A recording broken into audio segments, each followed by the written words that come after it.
Nah, di balik waktu mustajabah ada momen-momen yang mustajabah. Nah, momen-momen itu dia berkaitan dengan waktu tapi momen keadaan tertentu. Yang pertama, ketika berjumpa dengan imamun adilun, pemimpin yang adil. Ini imam bukan imam sholat ya.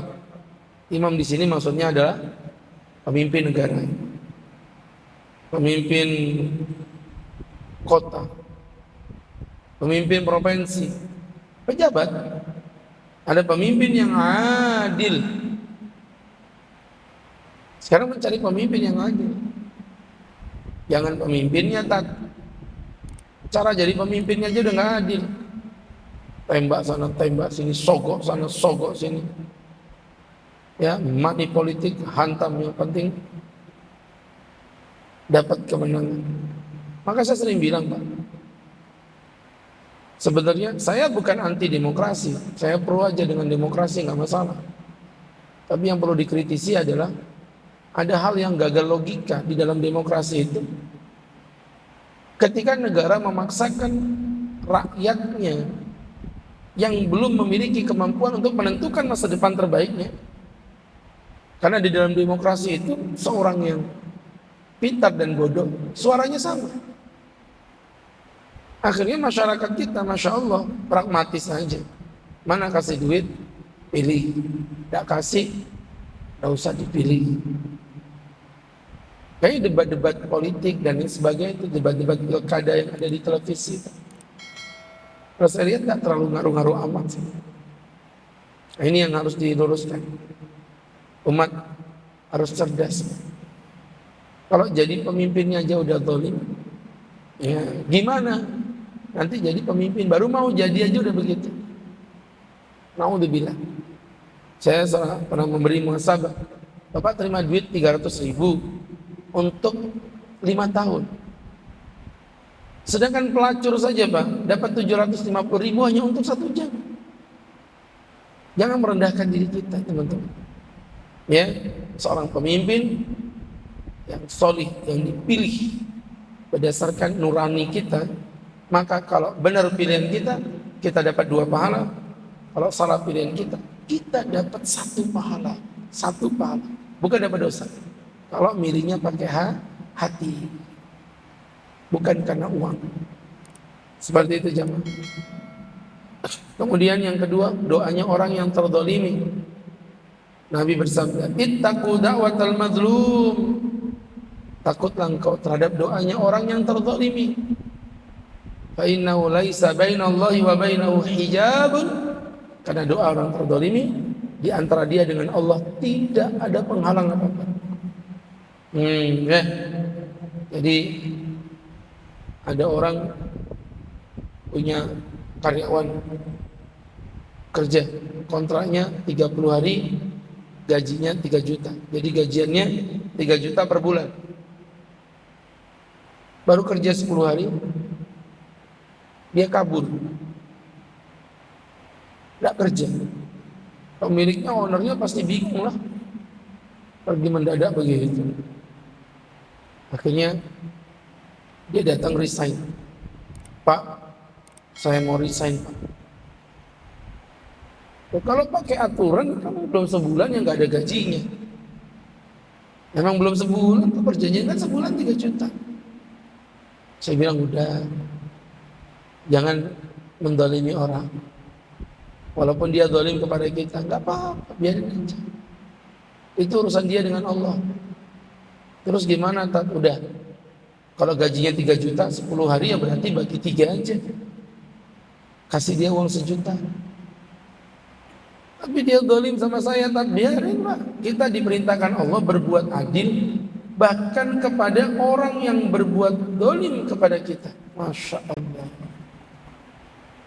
Ya, bahkan untuk orang yang berbuat dolim kepada kita, wa in kana fajiran, kata Nabi, walaupun dia orang yang jahat kepada kita, fafujuruhu ilallah, maka kefajirannya, kedolimannya akan dipertanggungjawabkan kepada Allah.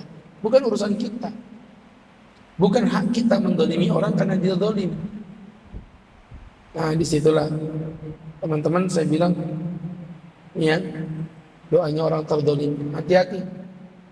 Punya pembantu nggak digaji, punya karyawan didolimi, disakiti, punya istri nggak dinafkahi, punya anak nggak dicintai, itu namanya orang-orang yang didolimi. Itu doanya mustajabah, dikabulkan oleh Allah Subhanahu wa ta'ala. Kemudian yang ketiga, ketika berbuka puasa. Orang yang mau berbuka puasa, ya Pak, jangan malah ngabuburit. Tidak tahu ini budaya-budaya mana. Menjelang buka puasa, zaman dulu kita di masjid zikir, asyhadu an la ilaha illallah, astaghfirullah. Itu dulu begitu. Sekarang nggak, nongkrong di pinggir-pinggir pantai, nongkrong di mall, ngapain?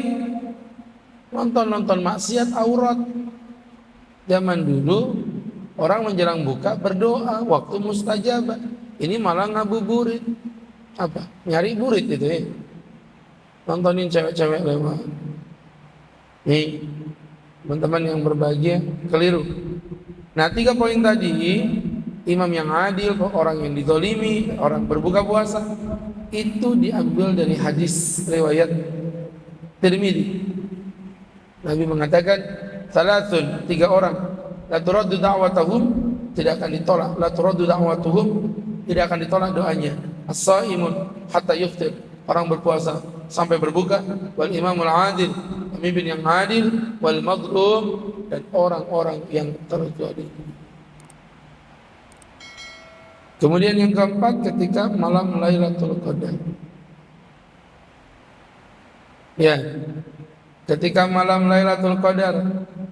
Lailatul Qadri khairum min alfi syahr. Sebuah malam yang bahkan lebih baik daripada 1000 bulan.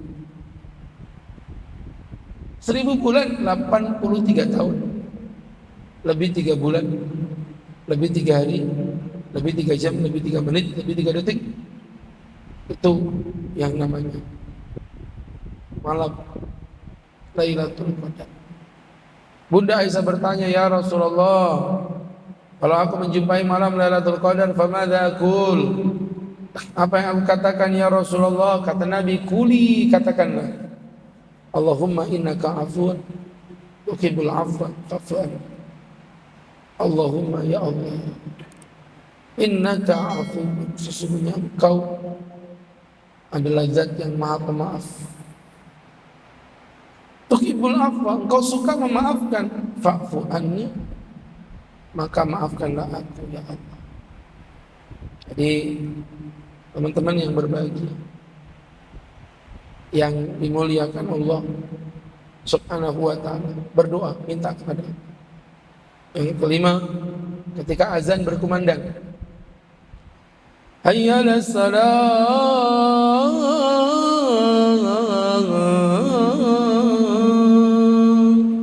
Bapak di hati batin, ya Allah, aku ingat anakku yang di pondok, mudah-mudahan jadi anak yang saleh. Hayya 'alas salah,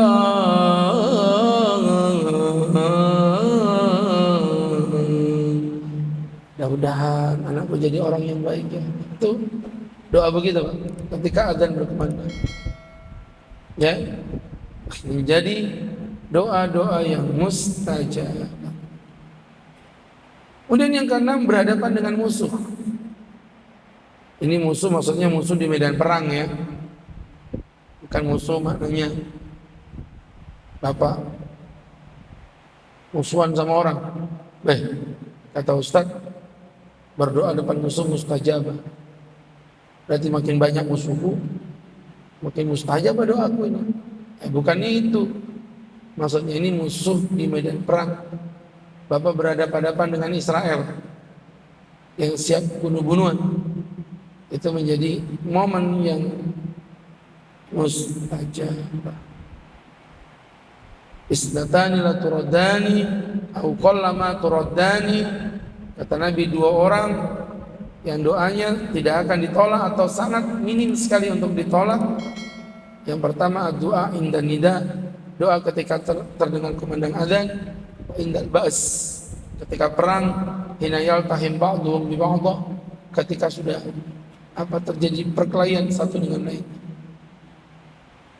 Jadi teman-teman yang dimuliakan Allah Subhanahu wa taala. Kemudian berikutnya doa di antara adzan dan iqamah. Ya, jadi adzan selesai. La ilaha illallah. Selesai adzan, doa minta sama. Sampai kapan terdengar kapan? Allahu Akbar, Allahu Akbar, asyhadu an la ilaha illallah. Tuh, makanya jangan jadi makmum masbuk, Pak. Kalau bisa adzan datang. Apalagi syukur-syukur sebelum adzan udah datang. Apa manfaatnya? Biar Bapak bisa menikmati momen-momen mustajabah. Kalau masbuk kan yang begini nggak bakal ketahuan ini, Pak. Nggak bakal dapat. Ya. Jadi sekali lagi di antara azan dengan iqamah itu merupakan doa yang mustajab. Kemudian berikutnya yang ke-8 ketika sedang sujud di dalam sholat. Ya.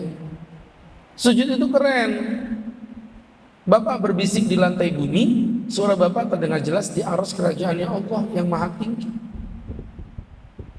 Nabi mengatakan aqrabu ma yakunul abdu li rabbi fahuwas sajid. Sedekat-dekatnya seorang hamba dengan Tuhannya itu ketika dia sedang sujud.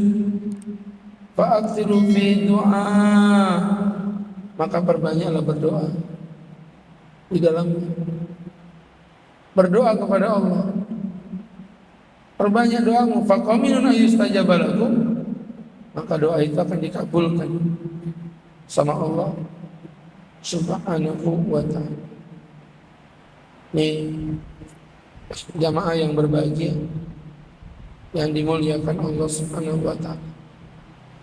Minta sama Allah. Jangan kebanyakan ngeluh di media sosial. Sujud, tat, apakah sujudnya harus sujud yang terakhir, tat? Tidak ada kata-kata sujudnya harus terakhir. Nabi nggak pernah bilang sujud terakhir. Tapi sujud terakhir memang lebih afdal. Baca doa sujud minta sama Allah. Bangun-bangun, udah tinggal salam. Assalamualaikum warahmatullahi.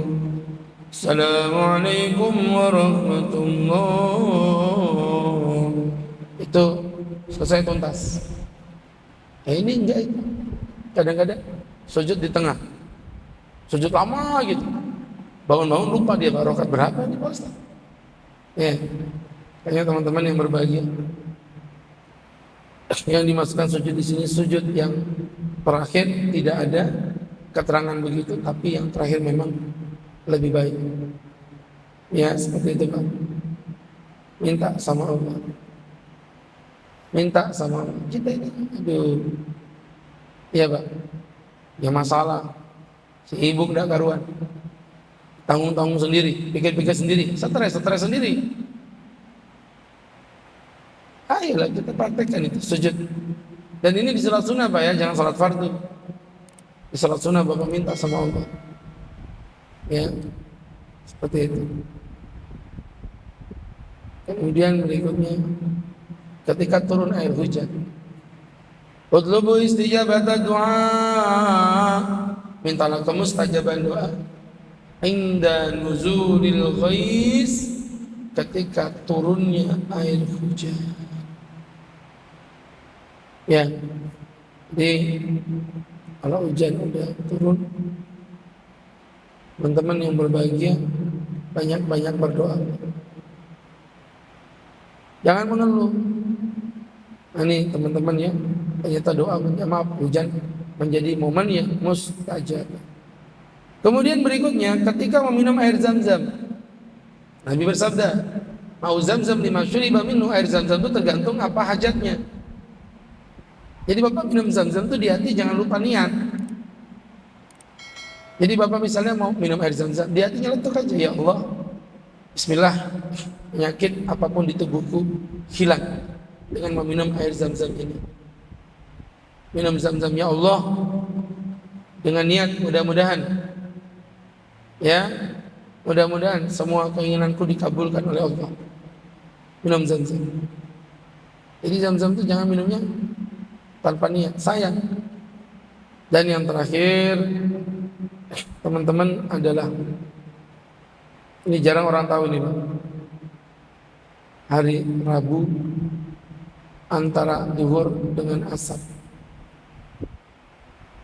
Jadi hari Rabu antara zuhur dengan asar. Nabi SAW diceritakan beliau berdoa di Masjid Al-Fatah salatan selama 3 hari, Yaumul Isnin, Yaumul Tsulatsa wa Yaumul Arbi'a, Senin, Selasa, Rabu.